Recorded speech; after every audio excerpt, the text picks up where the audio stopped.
Thank you. All right, why John Lewis? Well, I started this book in 2019. This was the first Trump term. I had just finished a book, as Dee mentioned, The Republic of Spin, not Spain, but Spin, that more or less ended with Obama. And everybody was saying, well, now you've got to write about Trump and spin. And I thought about it, even had the title Beyond Spin. But I didn't want to spend those years waking up each day in the company of Donald Trump. I mean, as it was, I would fire up the laptop, there's Trump, turn on the TV, there's Trump. I was looking for a historical project that might, allow me to immerse in a different kind of story. And almost sort of a eureka moment. I'm watching a documentary on Robert Kennedy, the real Robert Kennedy, the original Robert Kennedy. And on comes John Lewis as a talking head. John Lewis had worked on Robert Kennedy's 1968, and I thought, is there a biography of John Lewis? And it turned out there wasn't. And here was someone who, unlike the moment we were in and we're in now, who I thought could help me think about the best of America's democratic traditions and how we, in the words of the song, overcome. And John Lewis's life was very much about overcoming the racism and segregation in our past, overcoming hardship, overcoming the defects in the American structures and political story. And so there I was off to the races. One of the interesting things about the biography is that you give a lot of attention to the post-civil rights Lewis. What about that early part of John Lewis's life? The country boy from Alabama who preached to chickens. I mean, all of us who've heard John Lewis speak, we've heard that story. What was it about the early part of his life that stood out to you as you were working on the book? Well, one thing, and those of us who come to book festivals will appreciate this, from an early age he was a reader. And I found this early interview with his father. Just to back up, there was a man named Archie Allen who knew John Lewis in the early 60s. He's a white guy who went, like John Lewis, went to college in Nashville, got involved with the movement, stayed close to Lewis through the 60s, 70s, and 80s. And in the 60s, Archie had resolved to write a biography of John Lewis. And he interviewed his parents, he interviewed people in the movement long since deceased, like Ella Baker and Septima Clark. And I stumbled across Archie's name and found contact information through Facebook. He had moved to Santa Barbara and become a chiropractor, but I got him on the phone. He would tell me stories, and he said, I've got this house full of material. I got my own hanky. No, that's for you. Yeah, well, thank you. So I know. I said in the green room, if I get to the point where I can become a sponsor of the festival, I'll sponsor Central Air for the ROTC building. We'll see, but we'll have to sell a lot of John Lewis books before we get there. Well done. Right. Anyway, Archie did these wonderful interviews from the 60s. And in one of them, John Lewis's father's talking about how as a boy, Bob, or Robert as they called him, that was his middle name, was just always with his nose in a book. And this desire to read, it was part of John Lewis's conviction that there was a better life out there.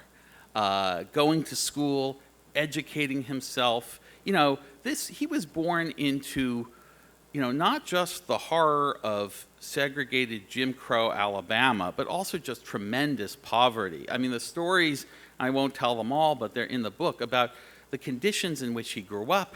When he gets to college, it's the first time, not that he has his own bedroom, but that he has his own bed. Right. He always shared a bed with like two of his brothers. Hated the hard work of the farm. Some kids tell their parents they're going to school and they skip school. John Lewis would do the opposite. He would tell them they would want him to stay home and work on the farm.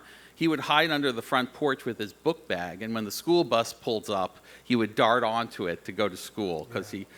So there was that kind of spoke to this desire he had to get out of rural Alabama and to help his family, his people, find a better life than what was possible to them in the 40s and 50s. There's this sense of once he's exposed to the philosophy of nonviolence, that he doesn't seem to embrace it. He doesn't embrace it as a strategy or a tactic, but as a way of life. Talk about what seems to be a conversion experience that then sets him up or fortifies his spirit to be as courageous, almost to the point of madness. Right. When you think of some of the things, the choices he made. Talk a little bit about this kind of turn to nonviolence that became existential, became capillary in some ways. That's a very good way of putting it. I mean, there's this big, you could call it a split. It later becomes something a split. At first, it's just a difference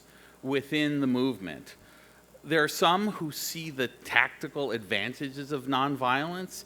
If you are sitting on a lunch counter bar stool as a young black student next to your young white friend, and you're getting beat up by thugs who can't stand the thought of integrating a lunch counter, and that goes out on television or the newspapers through photographs, that's going to win you sympathy. That's going to win sympathy for the movement, for the cause of equality and desegregation.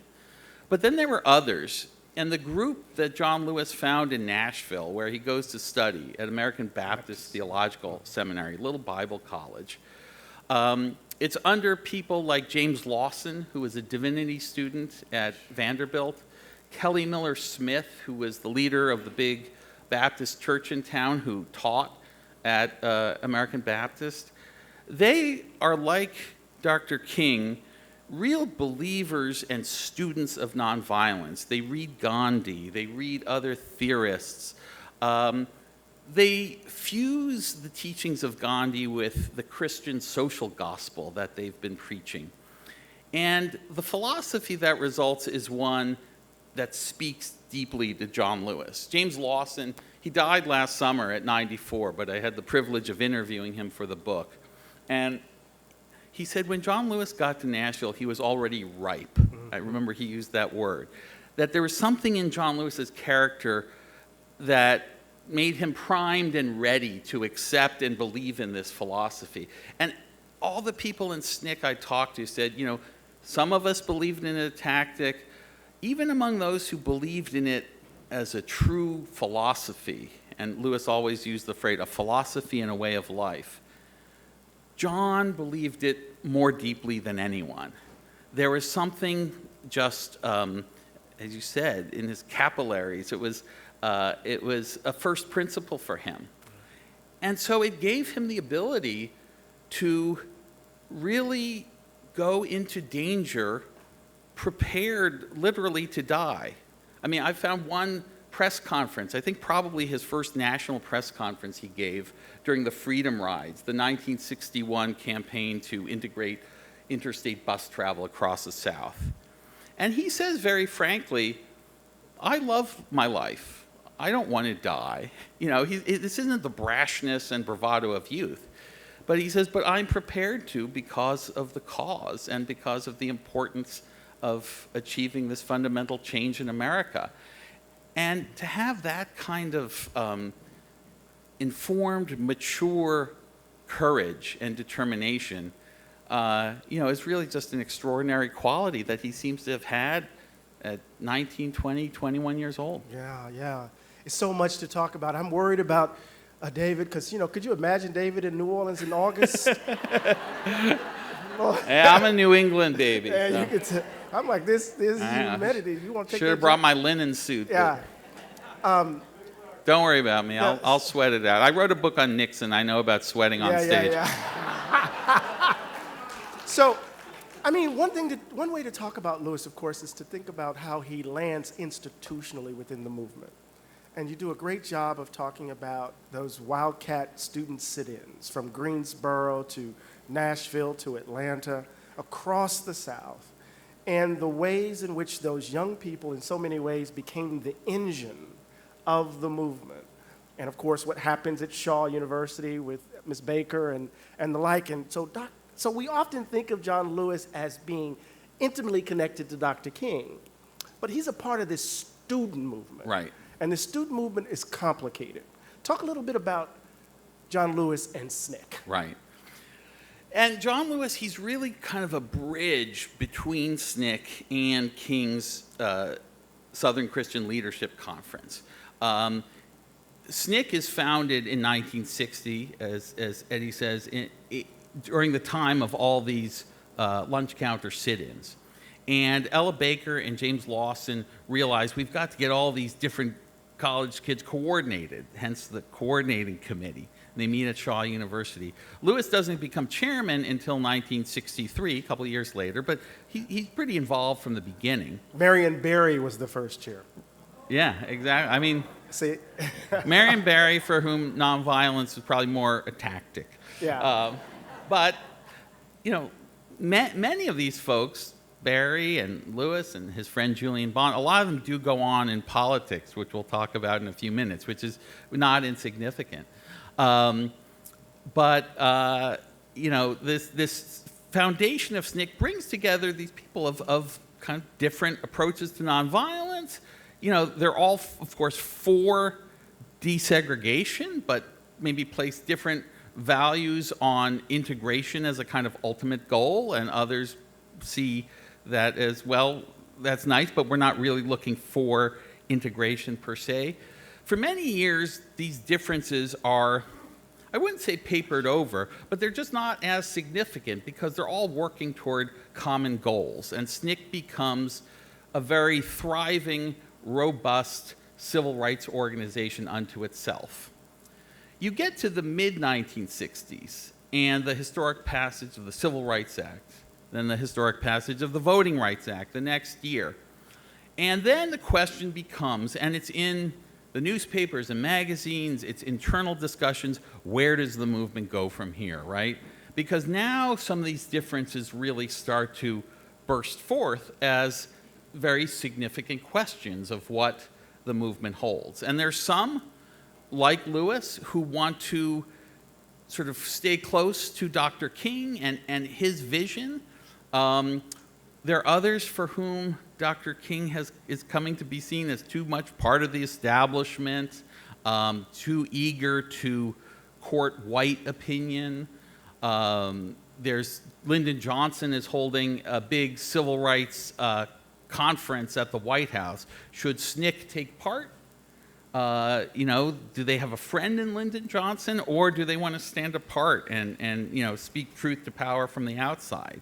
And these divisions become so significant that it's not clear that SNCC is going to hold together. Right. And I'll just tell the story of Kingston Springs quickly. This is in 1966. Lewis isn't even sure he should run for another year as chairman, but he decides to because he so believes in this vision, both of interracial cooperation, that SNCC should remain an interracial organization, and also of nonviolence, that he wants to be there to be the spokesman for the organization and lead it. Meanwhile, folks like Stokely Carmichael, who comes from Howard University, having grown up in New York City, with a much more militant and in some ways, you know, black separatist or nationalist approach, he comes to popularize the slogan Black Power. He's got a very different vision. And at Kingston Springs, which is a retreat, a church retreat, just outside Nashville, they have a week-long retreat where they're hashing out all kinds of questions, including about the Vietnam War and the future of SNCC. The final night, when the elections are held, there's a lot of argument, a lot of heat, and John Lewis ends up prevailing and winning another year. And then some of his friends go off to their bunks, go to bed, things quiet down, but there's still people talking and milling about. When someone raises the question, hey, is this really what we should be doing? And all these questions get opened up again. And there's a call for a new election. Let's invalidate the one that we just held and let's do it again. Lewis gets his back up, gets very defensive, this isn't fair. And on the second vote, it goes the other way. Stokely Carmichael becomes the new chairman of SNCC, other new officers are elected. And within a matter of weeks, Lewis ends up leaving SNCC. It's a painful time. This is an organization that, he joins when he's 20 years old, and he's now 26, so this is like the whole of his adult life. The movement has been everything to him. And now, where does he go? What's his future? What's the future of the movement? All these questions kind of hang in the balance in 1966. David, this is a really important part of the book that I think raises a series of questions about how John Lewis gets figured in the civil rights narrative. Right. Right? Because we know that John Lewis of 1963, remember they want to censor his speech for the March on Washington because they think it's too radical. Because he's coming out of this organization that's comprised of a range of folk. The complexity of Selma in 65, which you write about, right? Where, he, of course, famous for Bloody Sunday, and then King comes, the second march, turns him around, and SNCC starts singing, "Ain't gonna let nobody turn us around." Right, sarcastically singing, yeah. They call King the Lord because he's helicoptering in as they are organizing. Stokely Carmichael is a complex figure. He's one of the best organizers on the ground, committed to nonviolence, says he only broke nonviolent discipline once, just like John Lewis, when a police officer attacked King. Remember, you write about this wonderful moment when literally John Lewis grabs someone because they push King. This is March Against Fear, I think, right? The attack on King was actually in Selma in early 65. Right, and the March Against Fear is when Stokely Carmichael broke discipline. Right, with regards interesting. To, So it's a fascinating story. Now, that's a long-winded preface to the work of the memoir, of Lewis's memoir. Right. So, once he leaves SNCC, and he's kind of, you write about, he's kind of flailing about in some ways. The memoir kind of reintroduces him in a way, right? And he becomes this iconic figure of a certain liberal story of the black freedom struggle. Right. He becomes representative of the folk who didn't turn to black power. Right. Talk a little bit about the work of that memoir, and then we got to get to the politician. Right. The man who was committed to nonviolence, but who allowed a U.S. warship to be named after him. Right. Well, look, I think John Lewis was at heart a liberal, and I do a class now on John Lewis, and one of the questions is, would you describe John Lewis as a radical, a liberal, or a moderate? And it's a trick question because I think all of them are correct. You just have to give good reasons for those answers because, look, in some ways, there was nothing more radical than the radical approach to nonviolence that James Lawson and Martin Luther King and John Lewis really believed to the depth of their being. In other ways, they were seen as much less radical than Carmichael and others who come along, or say than Malcolm X and others who have a much more defiant militant streak. So I think that liberalism, that universal humanism is always there in Lewis. One story, a white friend of his told me, a great photographer who was the SNCC photographer and went on to a famous career named Danny Lyon told me, they're at a SNCC meeting at Howard University and kind of go for a walk, and elsewhere on the campus there's a kind of black nationalist gathering. And Lyon's the only white guy there. And they approach to go in. And the guys at the table at the front said, "He can't come in," referring to Lyon in the third person. And he sees literature on the table with his photographs. He's like, "I'm a part of the movement. Those are my photographs." And they say, "He can't come in." And a lot of his friends go on in without him. John Lewis turns on a dime and walks out and says, "I know what it's like to be denied entry because of my skin color. And now that's not to say prejudice against white is the same against prejudice against black. Obviously, it's not a symmetrical relationship, but Lewis saw the elements that were similar. And I think he always believed in that. And then when he makes the choice to go into politics, which is, doesn't really come to running to political office to many years later, but you see it with his desire to join the Kennedy campaign in '68. He goes to run something called the Voter Education Project for 7-8 years in the 1970s. Great organization, no longer exists. I describe it as doing what Stacey Abrams does, but before Stacey Abrams was born. Getting blacks across the South to take advantage of the ability now to register to vote and to vote because of the Voting Rights Act. So there's a political dimension, and I actually frame the book. Part 1 is called Protest. Part 2 is called Politics. Right. And I take that from an article by Bayard Rustin, who was a great civil rights leader himself, to whom I think John Lewis was closer than people had previously recognized. I sort of try to show in the book that Rustin was an early mentor to Lewis. And the argument in Rustin's article, From Protest to Politics, it comes right around the time as the whole Black Power debate. He's saying, I too think blacks should have power, but the way I want to see them achieve power is through the coalition that brought us the March on Washington, that brought us the Civil Rights Act, and it can be a coalition of blacks and whites, Jews and Catholics, labor, later environmental groups, other groups that together can sort of forge these important coalitions. That will bring us real power. And many people, like I said, Lewis, Marion Barry, Julian, but kind of take Rustin's cue and say, yes, we're going to run for office. We're going to enter office and wield power that way. Right. Now that, just like on the point about the warship, and politics is a world, I would say, with a different set of demands, even maybe a different code of ethics from protest.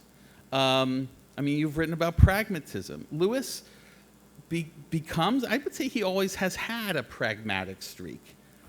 And so you do see in his political career a certain pragmatism, a decision here, well, we'll accept a bill that's, I'm not in love with, but it's better than a bill we would get otherwise, or better than no bill.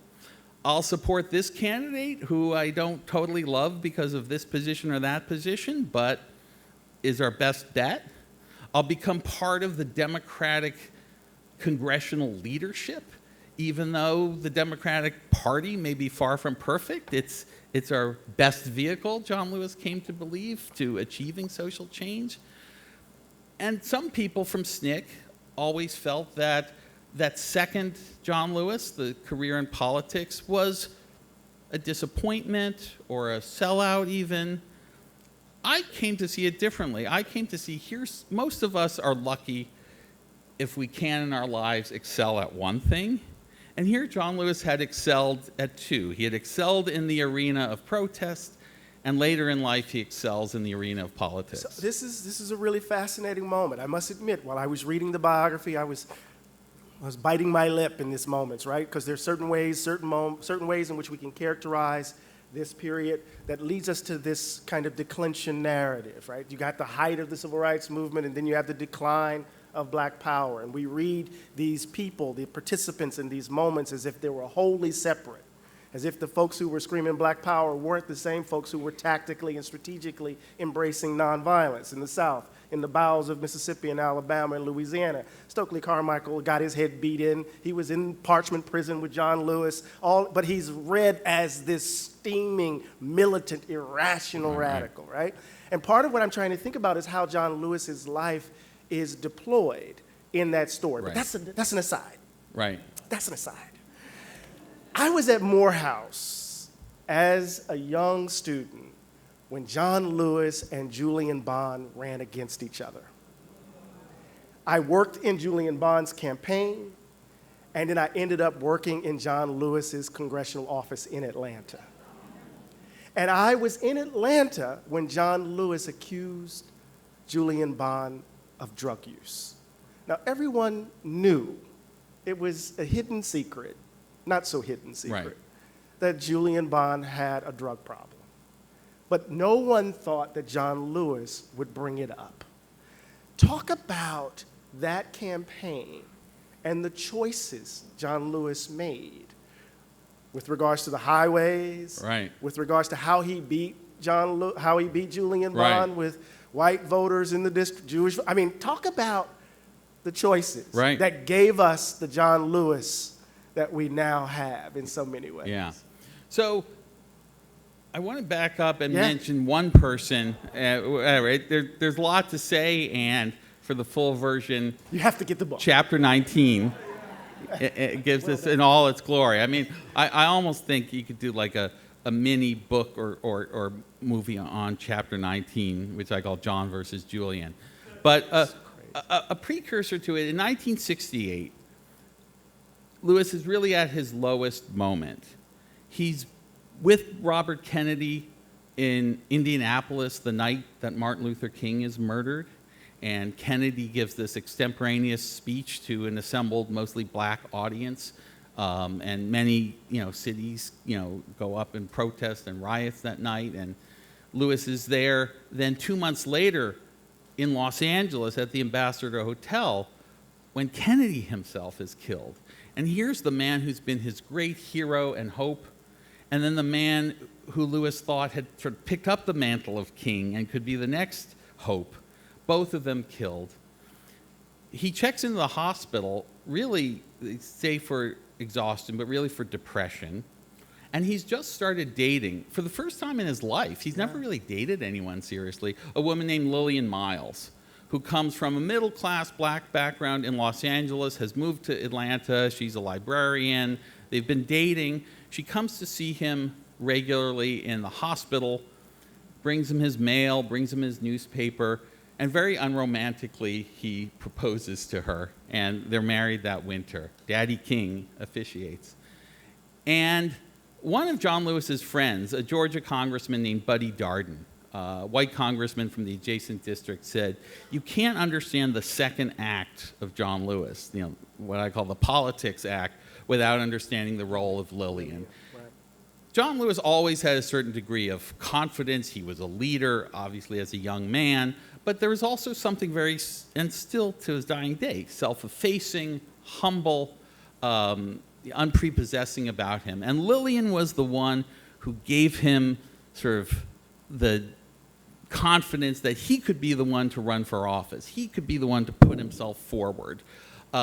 She could be the bad cop to his good cop. Often if somebody on staff had to be fired, Lillian would fire them. John would sometimes hire them back.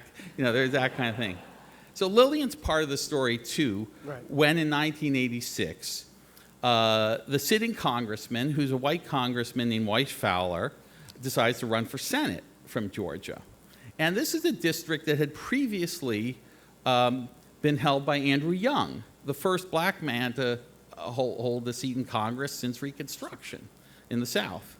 And both John and Julian Bond, his best friend of 20-some years, have their eye on the seat. Now, when John Lewis had first moved to Atlanta to become chairman of SNCC, he still very much felt like the boy from the farm. And Julian Bond came from a well-to-do black family. His father was a famous black educator. As a boy, he met Paul Robeson and Albert Einstein, all kinds of people.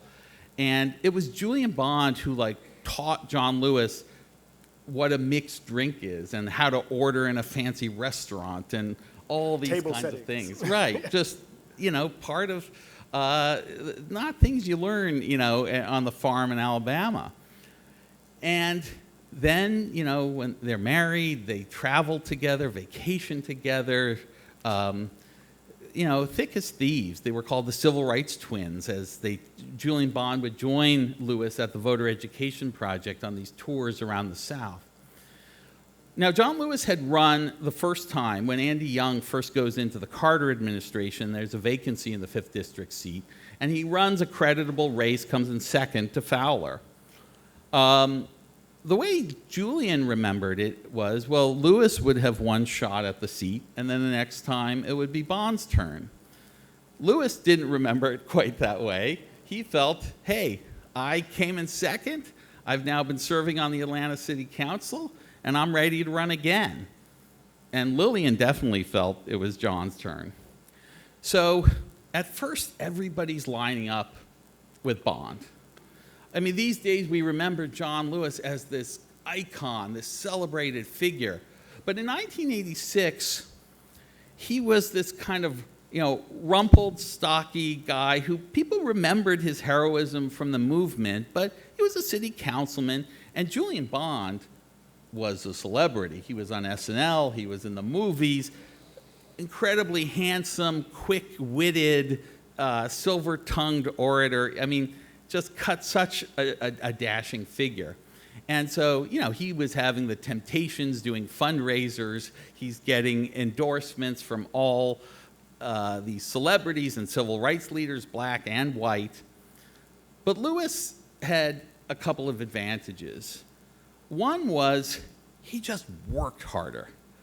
He would be out there campaigning from daybreak, where he's at the MARTA stations and the factory gates, until past dusk, where he's in the 24-hour convenience stores looking for a hand to shake. And Bond, for all his virtues, didn't put that much into the job, I think it's fair to say. I mean, he famously had a message on his answering machine saying, "Don't leave a message, I'm not going to call you back." He was an elected representative. He was in the state Senate. Not a good look for a sitting official. The other issue, as you mentioned, it was an open secret, at least in some parts of Atlanta, that he had a fairly serious cocaine problem. And it actually, to relieve Lewis of a little bit of the burden, it was not he who first introduced the issue. So Atlanta has, we're now familiar with these runoff races. You have a multi-stage, multi-candidate race, and then the top two finishers, if no one clears 50%, have a runoff. So one of the gadfly candidates, a woman named Mildred Glover, earlier in the summer says, all of us here on this stage at this debate should go take a drug test. Now, this is the summer of Just Say No. This is summer of a lot of famous casualties. The basketball player Len Bias dies of a drug overdose just after being drafted for the NBA. A lot of drug-related deaths across Atlanta and other cities. Ronald Reagan is having his whole cabinet publicly announce their drug tests. So, John Lewis's advisors would say, look, it's not playing dirty pool to say it's legitimate that the people of Atlanta should know if their elected representative has a drug problem. I mean, think of Pete Hegseth and the alcohol questions. Is this fair game or not? Yeah. Well, there was a lot of division on the question. In the book, I sort of try to, show both sides of the question. Lewis struggled with it.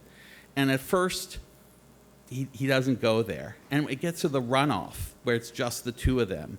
And Bond challenges Lewis to a series of debates because he thinks, I can wipe the floor with this guy. Bond is so, like I said, quick-tongued, witty.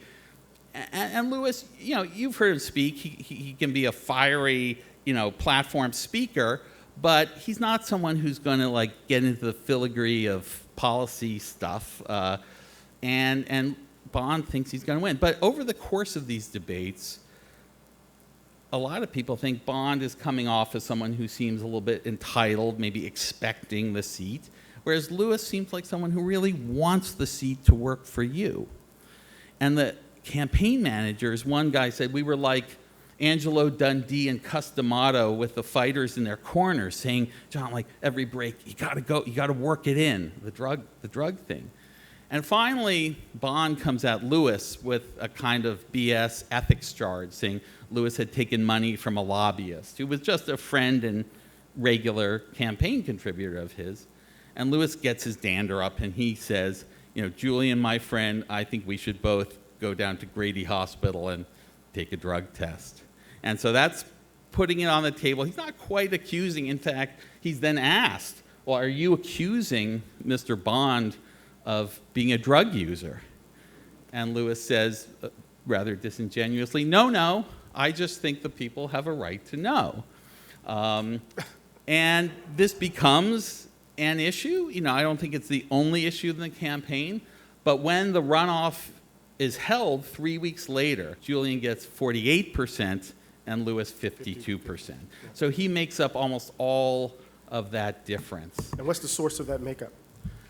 Well, the source of the makeup is really quickly, because I want to get to some of the right. stuff. Okay, good. So yeah, it's a coalition of white voters and working class black voters who have more concern with the drug problem, and Bond gets the kind of middle class and more affluent black voters. I'm generalizing there, but it's this very interesting breakdown. And Bond, of course, gets some of the white vote too, but it's this very complicated mix. And Lewis is proud that he has an interracial base. Mm-hmm.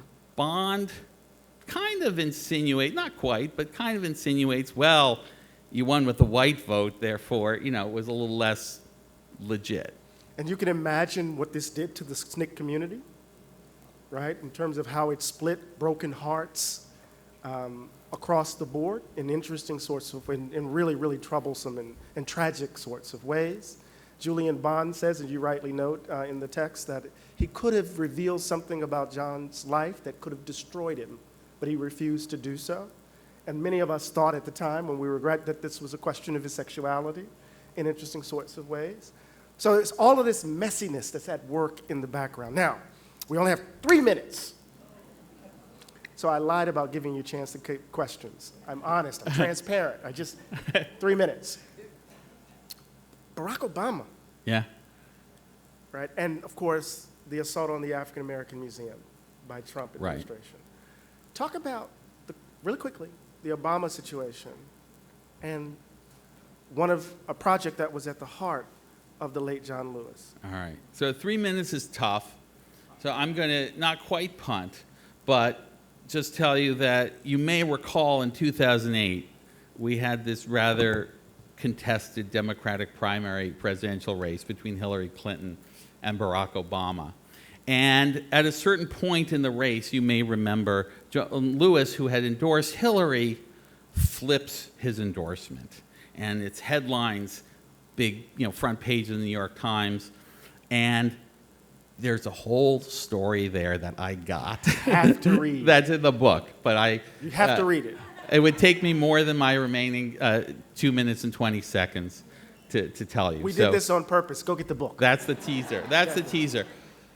Because partly I do want to talk about the moment we're in, and you may have seen Trump's latest executive order, which makes war on the Smithsonian Institution, including on the Museum of African American History and Culture. This, some people said about Lewis, while he did many great things in Congress as like a public figure, he wasn't that much of a legislator. Right. Well, this is a piece of legislation no one can take away from John Lewis. From the day he entered Congress practically, for almost 20 years, he repeatedly introduced this bill to establish the National Museum of African American History and Culture. Some years it would pass the House and get killed in the Senate, usually by Jesse Helms. Some years it would get through the Senate but fall short in the House. And Lewis kept at it, kept introducing. Finally, help comes in the extremely unlikely figure of the very conservative but very religious Kansas Senator Sam Brownback, who, like John Lewis and like many of us, felt that the nation owes a special debt to African Americans, that this wasn't DEI or favoritism, or this was a part of our history that deserved recognition on the National Mall.